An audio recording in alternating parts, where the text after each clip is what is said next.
M.F. Husain, often referred to as India's Picasso, was a brilliant artist, a founding member of the Progressive Artists Group, and a wonderful raconteur. He was also very committed to the idea of India, even when that love was not reciprocated. Husain had many muses through his career: the Buddha, Mother Teresa, the actress Madhuri Dixit, and perhaps because of Husain's commitment to the idea of India, Mahatma Gandhi. Gandhi appeared as a subject of many of Husain's paintings, but never in a more significant way than in the Attenborough Panels. In 1982, Sir Richard Attenborough's movie Gandhi took the world by storm. Gandhi was nominated for 11 Oscars and won 8, including Best Picture, Richard Attenborough for Best Director, and Ben Kingsley for Best Actor. Attenborough was nominated that year alongside Steven Spielberg for E.T., Wolfgang Petersen, Sidney Pollack for Tootsie, and Sidney Lumet. And here, ladies and gentlemen, is your verdict. The winner is Richard Attenborough for Gandhi.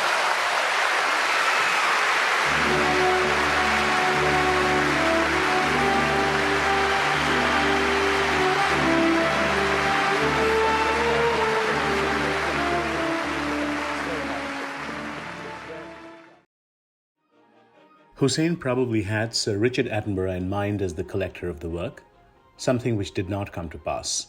Husain framed each panel in a cinematic vignette and went back and forth on the chronology, much like Attenborough had done in the movie.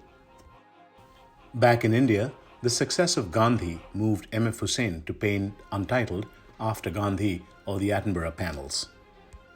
The first panel is reminiscent of Gandhi's time in South Africa or his early days back in India, when he emphasized communal living in materially modest circumstances and with a great level of self-reliance, in ashrams where members raised cows and goats. The second panel is reminiscent of the Salt Satyagraha or Dandi March, showing Gandhi with a long road ahead of him. This panel also appears in the 2001 book The Making of Modern Indian Art, The Progressives by Yashodhara Dalmia.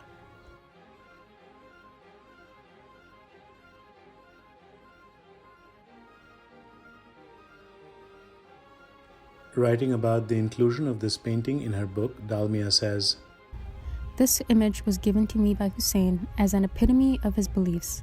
It struck me because it brought out in a few economical strokes the very essence of Gandhi.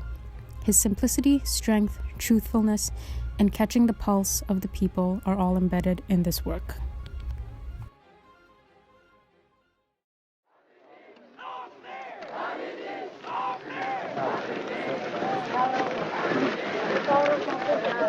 Is it all over if they arrest you now?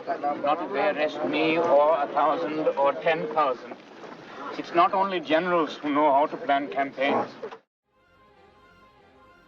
The third panel shows Gandhi seated, possibly on a charpai, an Indian cot, unusual in that he is most often shown seated on the ground.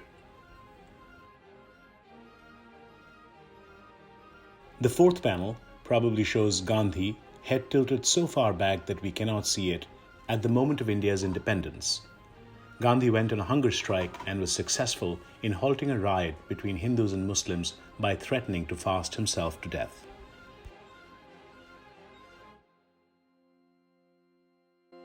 The fifth panel likely shows Gandhi's assassination, followed by the sixth and last panel, which is metaphysical, where a barely recognizable figure of Gandhi may have become a many-handed goddess or a Jesus Christ-like crucifix.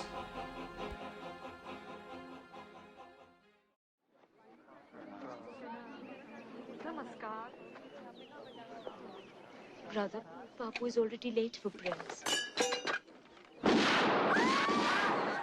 Oh, God. Oh.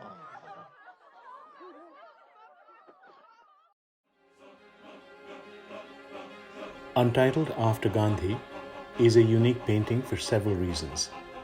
There is a rare lining up of stars, a moment of global attention and adulation for a man Husain revered very much as a symbol of an inclusive India which Husain had chosen to stay on in even after the partition. It was also a moment of complete artistic freedom, which allowed him to portray his muse in absolutely any way he chose. Then there was the possibility of high patronage, which likely translated to ambitious dimensions. It is also unique for its subject. Husain's panel works, often commissioned to cover large walls in hotels and office buildings, tended to have a decorative agenda, which this work totally and utterly lacked. It was a rare, large, panelized painting where Husain is at one with a subject he loves, with no thought about how the work may look to visitors walking past on their way to a reception desk. Husain, instead, is liberated and free. You can see him wield the brush with vigorous and confident strokes, interpreting a subject close to his heart for another artist and eventually for the world.